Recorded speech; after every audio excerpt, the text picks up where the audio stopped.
नहीं में अगर कोई डाउट है तो पूछो पहले। 6 में अगर कोई डाउट है तो, ऑल्दो होना नहीं चाहिए इस तरह के क्वेश्चन, सारे हम लोग कर चुके हैं, बट फिर भी अगर कोई डाउट है तो पूछो। ये क्वेश्चन थोड़ा ठीक लगता है हमको, मतलब इसमें लोगों को थोड़ा कंफ्यूजन होता है। ये एम्स में सवाल आ चुका है, थोड़ा ठीक ठीक सवाल है A8, बट ऐसा भी मुश्किल नहीं है, बस थोड़ा अलग एंगल से देखना होता है। उसके बाद क्वेश्चन नंबर सेक्शन बी में कोई डाउट है किसी को? Section B B6 B3 how many geometrical isomers are possible for the B6 में B6 अच्छा A6 ओके A6 ये B6 सर। अच्छा B6 ओके B6 में number of geometrical isomer for the following compound is. तो जैसे एक चीज देखो यहाँ पे, जिस जो जो चीज पूछने जाएंगे उसका जवाब देना। यहाँ पे ज्योमेट्रिकल आइसोमर पॉसिबल है या नहीं है? है। यहाँ पे ज्योमेट्रिकल आइसोमर है। यहाँ पे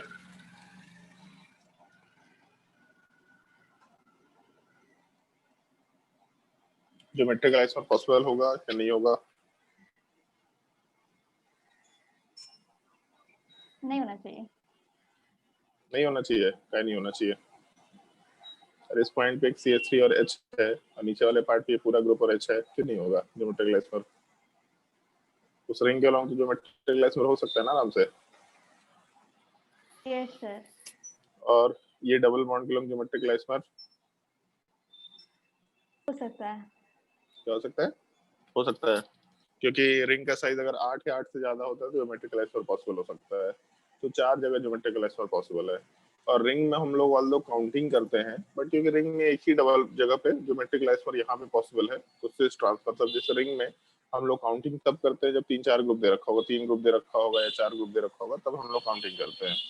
बट अगर 2 ही ग्रुप दे रखा है तो इधर से या फिर ट्रांस 2 ही पॉसिबिलिटी होगा। तो अगर 2 ग्रुप दे रखा है तब उस केस में काउंटिंग कर सकते हैं, कोई दिक्कत नहीं है। फॉर्मूले में इसको n = 1 मान के कैलकुलेशन कर सकते हैं। तो इस केस में एक जगह डबल बॉन्ड पॉसिबल होगा ज्योमेट्रिकल सेंटर, दूसरी जगह ज्योमेट्रिकल सेंटर, तीसरी जगह ज्योमेट्रिकल सेंटर, चौथी जगह geometrical centre. Total 4 geometrical centre है, इसका मतलब 2⁴ कंसिडर किया जा सकता है। 16 ऑप्शन बी आंसर होना चाहिए। और इसके अलावा कोई डाउट B6 के अलावा?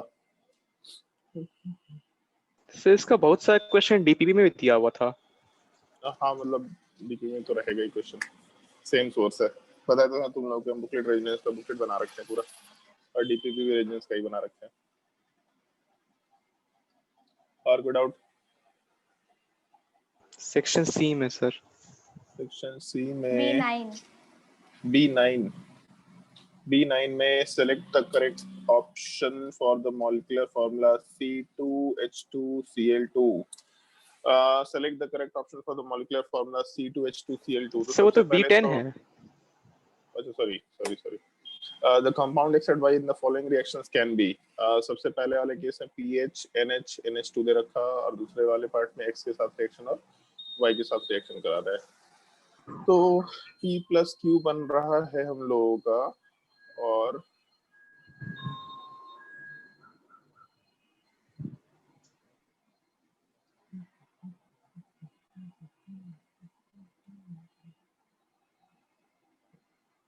ऐसा कुछ रिएक्शन दे रखा है। इसके साथ हम रिएक्शन करा रहे हैं X और Y वाले पार्ट का, जिसमें P+Q 2 प्रोडक्ट बन रहा है। तो the compound X and Y can be P+Q organic product बन रहा है। P+Q ऑर्गेनिक प्रोडक्ट बन रहा है, प्रोडक्ट तो सब नहीं बनेगा, बस दिक्कत किसमें है? सर बताना चाहे कि बस 2 ही बनेगा, उससे ज्यादा नहीं बनेगा। हाँ वही एक पॉसिबिलिटी समझ में आ रहा है, और कुछ इसमें है भी नहीं। जैसे इस तरह का जो क्वेश्चन हम लोग सॉल्व करते थे तो उसमें एक प्रोडक्ट बनता था और उसमें लिखा जाता था कि 2 प्रोडक्ट बन रहा है। 2 प्रोडक्ट का मतलब 2 प्रोडक्ट इंक्लूडिंग ज्योमेट्रिकल आइसोमर बन रहा है। यहाँ पे केवल P+Q बन रहा है। तो अगर 2 अलग अलग रिएक्टेंट्स हैं और दोनों के साथ इस कंपाउंड का रिएक्शन हो रहा है, तो उसके इसमें H2O वाला पार्ट बाहर निकलने के बाद 2 ही प्रोडक्ट बन रहा है। अगर 3 देता इसका मतलब कोई एक ज्योमेट्रिकल आइसोमर शो करता, कोई एक नॉर्मल रहता। अगर 4 देता तो दोनों ज्योमेट्रिकल आइसोमर शो करता। तो इस केस में ये कंपाउंड वाले पार्ट का अगर हम लोग रिएक्शन कराते हैं तो उसमें ज्योमेट्रिकल आइसोमर नहीं आना चाहिए। तो अगर हम लोग पहले वाले केस में रिएक्शन कराएंगे तो पहले वाले केस में ये हटेगा और यहाँ वाले पार्ट पे डबल बॉन्ड नाइट्रोजन ऐड होगा, फिर उसके बाद नाइट्रोजन के ऊपर पीएच वाला ग्रुप।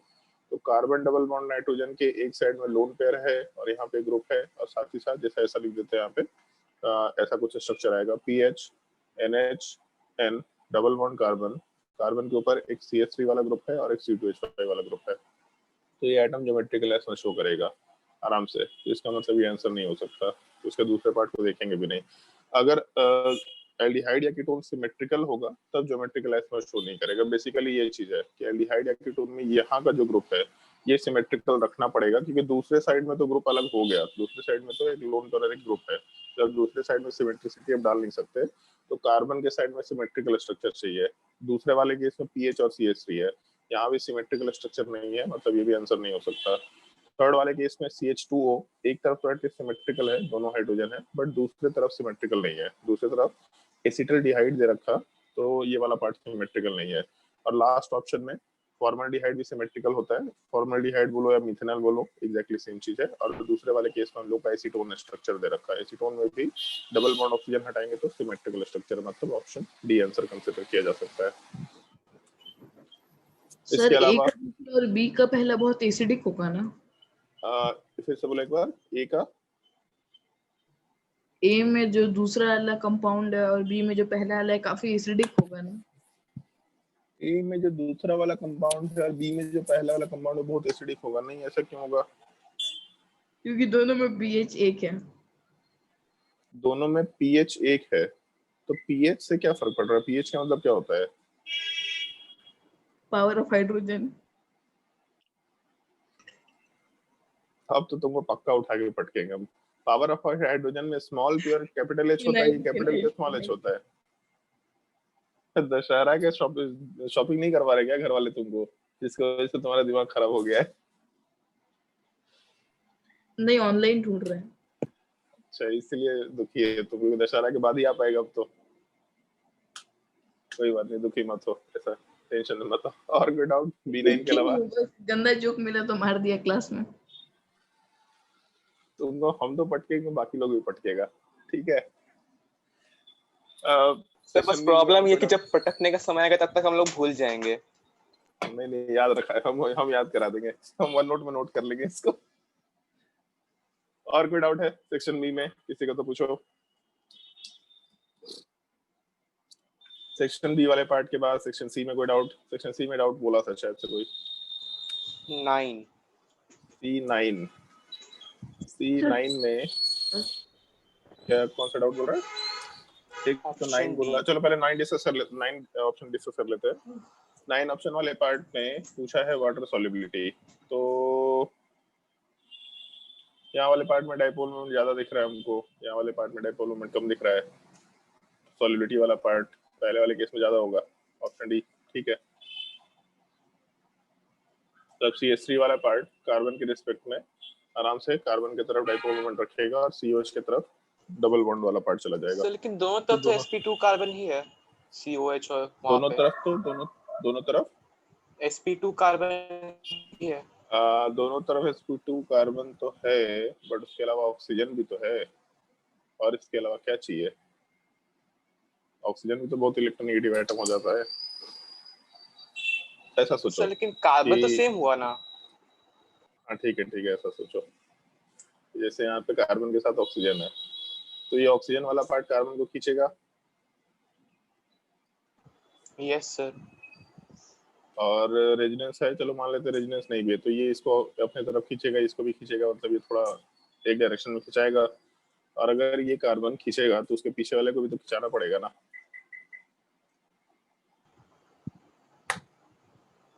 सर पीछे वाले को खिंचाना पड़ेगा मतलब अगर ये कार्बन जो कार्बोक्सिलिक एसिड वाला कार्बन है उसको अगर OH वाले ग्रुप खींच रहे हैं अपने साइड में, तो उसके ऊपर एक चार्ज डेवलप हो रहा है, ऐसा सोच के देखो।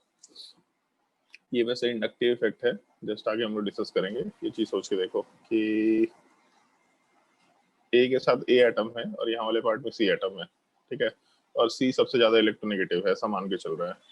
तो C वाला पार्ट अपने तरफ इलेक्ट्रॉन खींचेगा। डाइपोल मोमेंट में यही चीज डिस्कस करते हैं हम लोग, जो 2 इलेक्ट्रॉन होता है वो दोनों इलेक्ट्रॉन ज्यादा इलेक्ट्रोनेगेटिव एटम की तरफ शिफ्ट हो जाता है।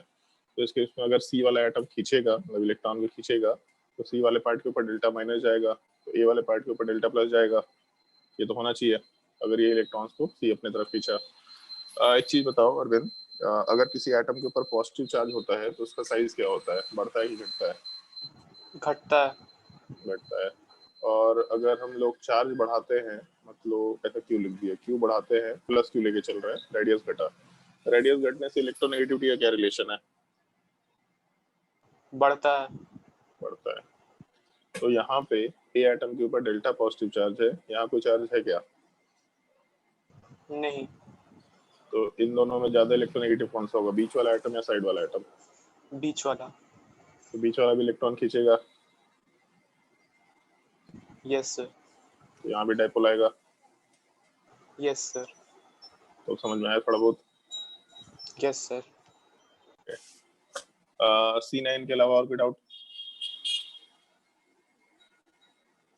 और उसको इस तरीके से सोच सकते हैं कि चलो ठीक है, कार्बन कार्बन sp2 था तो नहीं खींचना चाहिए, बट ये सोच के देखो कि ये जो sp2 कार्बन है इसको एटलीस्ट ऑक्सीजन तो खींचेगा ना।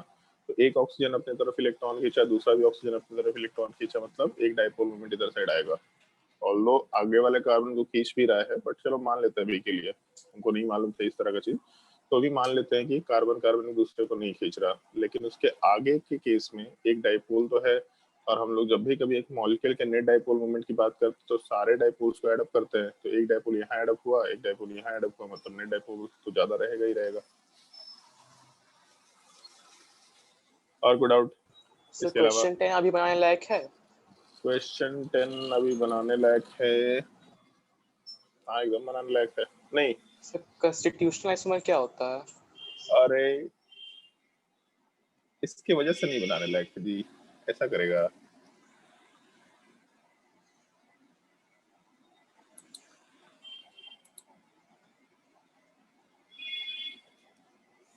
अच्छा। और ये वर्ड हम लोग मेंशन भी किए हैं, एक दो बार और भी जगह मेंशन किए हैं। कॉन्स्टिट्यूशनल वर्ड्स ज्यादा ध्यान रखना, और उस टाइम पे ये हम इसीलिए दूसरे पेन से अंडरलाइन किए थे अगर ध्यान देखो तो, क्योंकि ये बोले थे कि स्ट्रक्चरल आइसोमर वर्ड सबको ध्यान रहता है, कॉन्स्टिट्यूशनल वर्ड ज्यादा रेगुलरली यूज नहीं होता, क्योंकि हम लोग के डे टू डे एक्टिविटी में यूज होता भी नहीं है कॉन्स्टिट्यूशनल वर्ड, तो इसलिए हम लोग इस वर्ड को ज्यादा भूल जाते हैं। ये वर्ड याद रखना ज्यादा इंपॉर्टेंट है। और कोई डाउट इसके अलावा? और भी बहुत सारा होमवर्क दिया था लास्ट क्लास में। तो अनूप आज एकदम शांत है, अनूप होमवर्क बना के नहीं आया है। अद्वै भी शांत है, अद्वै भी होमवर्क बना के नहीं है, बट चलो अद्वै का तो समझ में आता है। अभी 5 मिनट पहले ही लास्ट लेक्चर देखे। अच्छा, प्रियांश भी होमवर्क बना के नहीं आया है। तो पहले तो एक्सरसाइज बना लिए थे। ओके सर लास्ट लेक्चर में था एक डाउट। बता देंगे एक बार जो, और अभी आगे कुछ होमवर्क दिया था उसमें अगर कोई डाउट है तो पूछ लो। चलो ठीक है, काम करते हैं, डाउट डिस्कशन इसमें नहीं रखते हैं यार, लेकिन मतलब जरूरत तो पड़ना है अपने को, डाउट डिस्कशन कर ही लेते हैं। जिन लोगों का छूटेगा वो दशहरा के टाइम पे, अभी एक दो दिन हमको थोड़ा ब्रेक चाहिए होगा, एक दो दिन एकदम थके हुए हैं, एक दो दिन का ब्रेक लेने के बाद शायद से तुम लोग का छुट्टी। दशहरा कब तक है, 10वीं कब कब है? 26 तारीख को है ना? यस सर, 26 दिसंबर। 26 दिसंबर। Yes sir. अच्छा चलो बढ़िया है, तो 26 दिसंबर तक छुट्टी चलेगा तुम्हारा, बहुत अच्छी बात है मेरे लिए। तो 26 तारीख को 10वीं तो है, बट अगर चाहे तो हम लोग उस दिन डाउट क्लास आराम से दे सकते हैं, हम तो एटलीस्ट दे देंगे। हमको लगता है 2 दिन आराम से हम सोएंगे, कल खाएंगे पियेंगे, 2-3 दिन 4 दिन आराम से सोएंगे, उसके बाद फिर हम वापस से डाउट क्लास आराम से दे पाएंगे। तो तुम लोगों को किसी को भी डाउट क्लास चाहिए हो तो आराम से डाउट क्लास ले सकते हैं, या फिर इन सब टॉपिक्स में अगर किसी को डिफिकल्टी होगा तो उसको आराम से पूछ सकता है। और अदरवाइज तुम अपना लेक्चर्स देख लेना, उसमें जो भी चीज छूट गया है उसमें अगर कोई डाउट होगा तो उसको भी हम क्लियर कर लेंगे। ठीक, बोलो भाई, बुकलेट में अगर कोई डाउट है तो जल्दी सर बताओ। डीपीपी में डाउट था।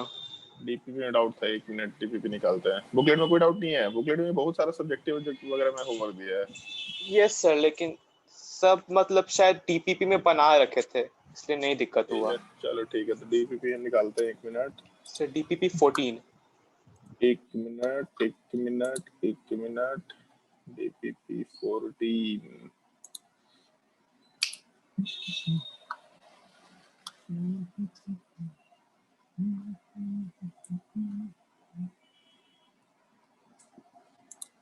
14 और 15 दोनों पूछना है तो बस 14 बस 14। बस 14 बस 14 को एक मिनट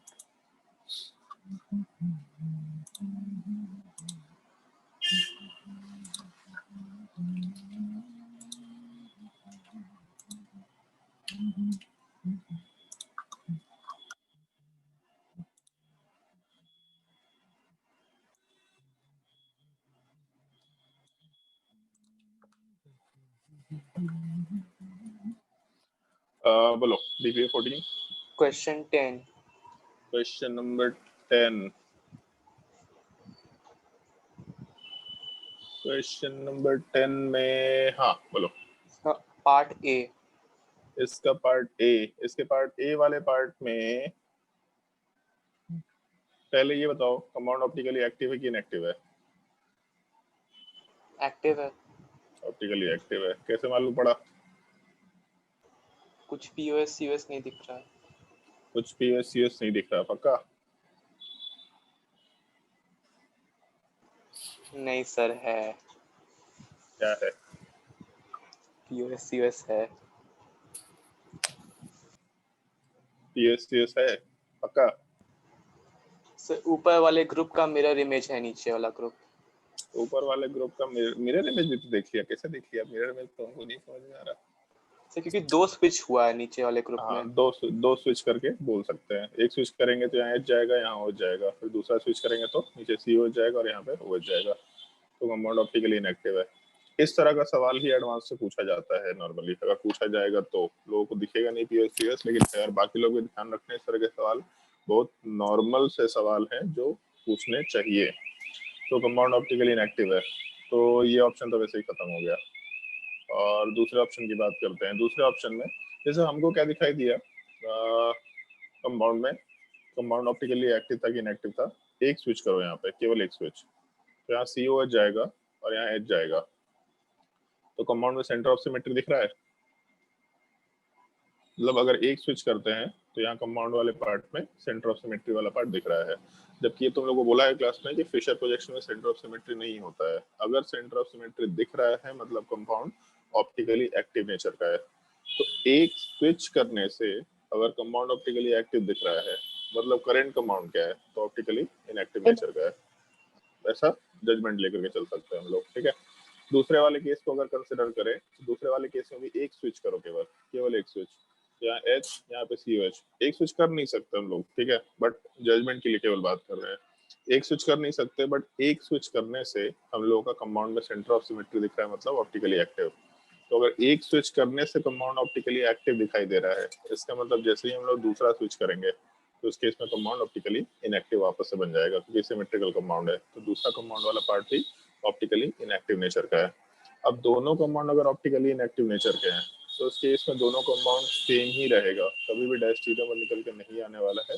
दोनों आइडेंटिकल कंपाउंड होगा देख के ऐसा लग रहा है कि पहला वाला पार्ट एक दूसरे का मिरर इमेज है मतलब पहला पार्ट दूसरा पार्ट दोनों एक दूसरे का मिरर इमेज है लेकिन एक असम्पशन लेके चलो कि हाँ आर कन्फिगरेशन है और क्योंकि ऑप्टिकली इनएक्टिव कंपाउंड है मतलब नीचे एस कन्फिगरेशन होगा बिल्कुल फिक्स है और ये फर्स्ट पार्ट के रिस्पेक्ट में यहाँ का पार्ट मिरर इमेज है अगर ढंग से देखो तो मिरर इमेज OH का मिरर इमेज OH COH का मिरर इमेज COH H का मिरर इमेज H दिख रहा है इसका मतलब यहाँ वाले पार्ट में मिरर इमेज S है और क्योंकि ये भी कंपाउंड ऑप्टिकली इनएक्टिव है तो ऊपर का कायरल सेंटर और नीचे का कायरल सेंटर नीचे R हो जाएगा तो RSSR देख के लग रहा है कि इनैंशियोमर है बट क्योंकि कंपाउंड ऑप्टिकली इनएक्टिव है तो इनैंशियोमर तो हो नहीं सकता और सिमेट्रिकल कंपाउंड अगर दे रखा तो इस केस में RS बोलो या SR बोलो इसको हम लोग प्लेन ऑफ पेपर में आराम से फ्लिप कर सकते हैं कायरल सेंटर को घुमा सकते हैं तो RS बोलो SR बोलो कोई फर्क नहीं पड़ रहा मतलब दोनों कंपाउंड आपस में आइडेंटिकल निकल के आ जाएगा तो हमेशा क्वेश्चन सॉल्व करते वक्त ऑप्टिकल एक्टिविटी चेक जरूर करो वरना इस तरह के क्वेश्चन में गलती कर सकते हैं आराम से और कोई डाउट आंसर क्या दिया हुआ है आंसर क्या दिया हुआ है 10 में ए ऑप्शन का आर क्या था आर आइडेंटिकल और कोई डाउट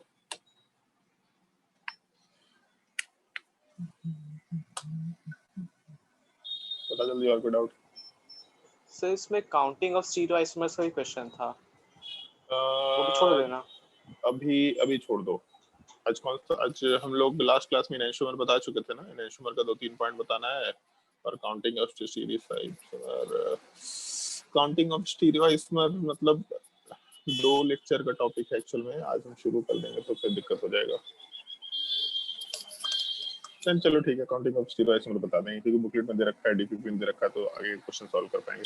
ठीक है, तो एक काम करते हैं, पहले हम लोग डिस्कशन छोड़ के पहले क्वेश्चन सॉल्विंग शुरू कर लेते हैं तो ज्यादा बेटर होगा। और काउंटिंग ऑफ स्टीरियो आइसोमर, अच्छा हाँ ठीक है, इसमें तो जरूरत पड़ेगा ही ऑप्टिकल आइसोमर के लिए।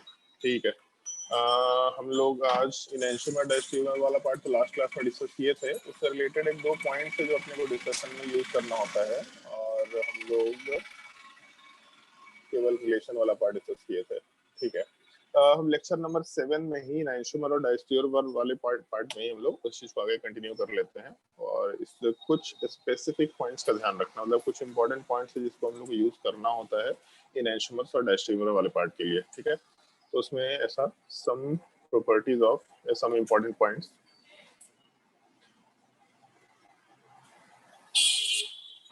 ये पॉइंट्स याद रखने ही रखने होते हैं बिल्कुल। तो सबसे पहला पॉइंट ये है कि जब हम लोग इनैंशोमर की बात करते हैं तो इनैंशोमर में एक पार्ट दूसरे का मिरर इमेज होता है, सब कुछ एग्जैक्टली सेम है, सब कुछ एग्जैक्टली सेम। इसका मतलब इनैंशोमर वाला जो पार्ट है वो उसमें फिजिकल प्रॉपर्टी में कोई वेरिएशन नहीं होता है, तो ये बहुत इंपॉर्टेंट पॉइंट निकल के आता है, आगे हर जगह यूज में आएगा। Enantiomers have same physical properties, और फिजिकल प्रॉपर्टी सेम होने का मतलब है boiling point, melting point, solubility, सारा का सारा चीज एग्जैक्टली सेम होता है। Same physical property, only their direction of या फिर ओनली देयर ऑप्टिकल प्रॉपर्टीज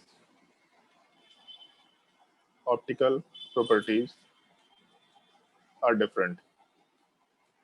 केवल ऑप्टिकल प्रॉपर्टी वाला पार्ट डिफरेंट होता है। ऑप्टिकल प्रॉपर्टी वाला पार्ट डिफरेंट होने का मतलब है हम लोग का एक का पार्ट अगर डी है तो उसमें इनैंशोमर में हम लोग लिखा करते हैं हमेशा डीएल पेयर होता है, मतलब एक पार्ट अगर डेक्स्ट्रो रोटरी है तो दूसरा हमेशा लीवो रोटरी होगा, हमेशा इक्वल एंगल ऑफ रोटेशन, एक क्लॉकवाइज रोटेशन कर रहा है तो दूसरा एग्जैक्टली सेम अमाउंट से एंटी क्लॉकवाइज रोटेशन करेगा। इस चीज को हम लोग कंसिडर कर सकते हैं, सबसे पहला चीज। अब सबसे बड़ा पॉइंट यहाँ पे आता है कि अगर फिजिकल प्रॉपर्टी वाला पार्ट सेम है तो जैसे हम लोग जो भी 9th क्लास में मेथड्स ऑफ सेपरेशन पढ़ते हैं, फिजिकल सेपरेशन मेथड, उसमें हम लोग फ्रैक्शनल डिस्टिलेशन या फिर क्रिस्टलाइजेशन, क्रोमेटोग्राफी, जो कुछ भी मेथड यूज कर सकते हैं उसको हम लोग यहाँ पे अप्लाई नहीं कर सकते, इनैंशोमर्स को सेपरेट करने के लिए अप्लाई नहीं कर सकते क्योंकि फिजिकल प्रॉपर्टी वाला पार्ट सेम है, तो हम लोग सेपरेशन कहाँ से कर पाएंगे। तो सेकेंड पॉइंट ये हम लोग को ध्यान रखना होता है, since enantiomers have same physical property, और ये पॉइंट बहुत इंपॉर्टेंट होता है। इनफैक्ट मतलब है सिंपल सा पॉइंट बट इम्पॉर्टेंट है क्योंकि हर जगह पे सवाल में ऐसा यूज किया जाएगा। चलो पहले पॉइंट लिखवा लेते हैं। Since enantiomers have same physical properties, therefore they cannot be separated using physical separation methods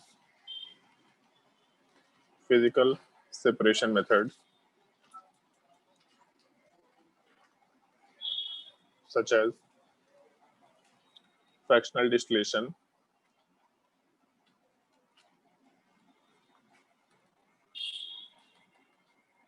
और क्रिस्टलाइजेशन,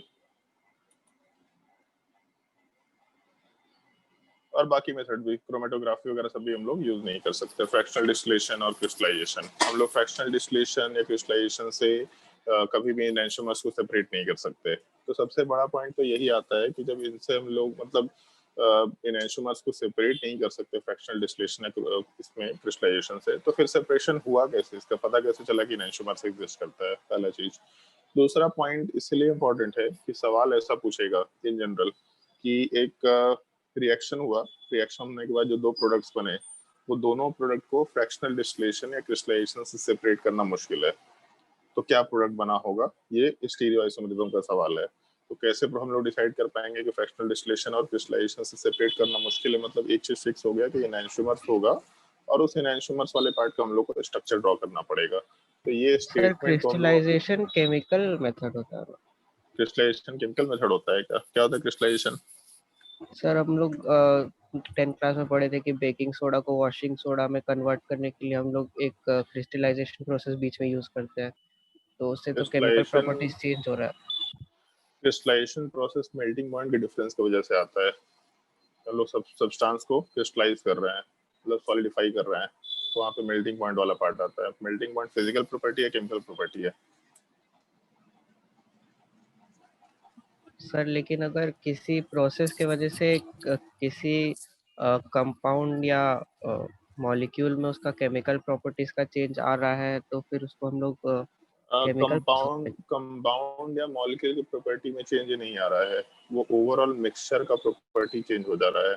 जैसे मान लो कि एक सब्सटेंस ए है, दूसरा सब्सटेंस बी है, दोनों का अपना अलग अलग प्रॉपर्टी है, बट जब दोनों को एक ही साथ क्रिस्टलाइज कर दिया, डबल सॉल्ट टाइप का फॉर्मेशन करा दिया, तो दोनों का प्रॉपर्टी ओवरऑल, मतलब जो पूरा मिक्सचर है वो थोड़ा डिफरेंट टाइप का प्रॉपर्टी शो कर रहा है, ये अलग चीज हो जाएगा। ठीक है,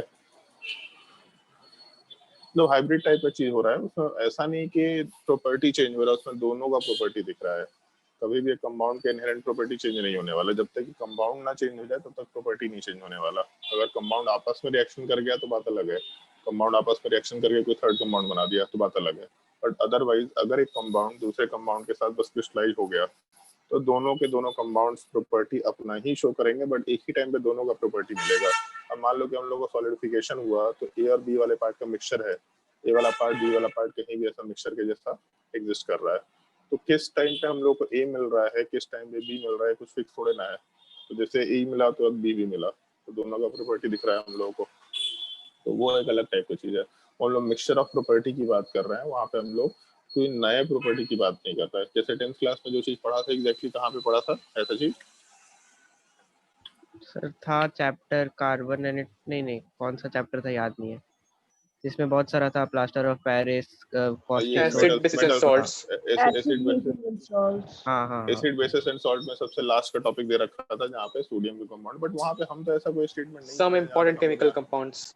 हाँ, सर हम तो वहाँ जहाँ पे पे बेकिंग सोडा का लास्ट पैराग्राफ में दिया हुआ था कि हम लोग दो उसमें ये करते हैं, मतलब conversion of baking soda to washing soda में दो प्रोसेस होता है, एक यही सिर्फ क्रिस्टलाइजेशन वाटर था ऑफ क्रिस्टलाइजेशन वाला क्रिस्टलाइजेशन बोल रहा है शायद।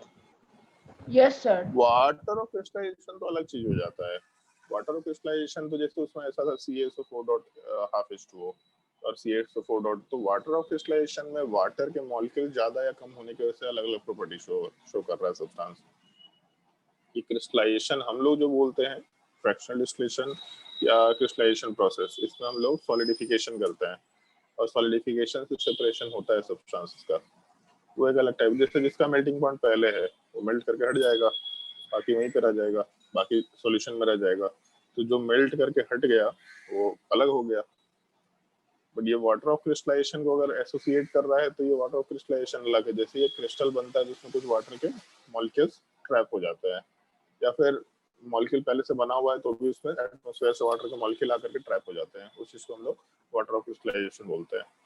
ये थोड़ा अलग चीज है, बट ठीक है, एक बार हम स्टेटमेंट देख लेंगे, अगर वहां पे कोई इस तरह का स्टेटमेंट है तो पढ़ा हुआ है मेरे पास एनसीईआरटी 10th का, हम एक बार देख लेंगे।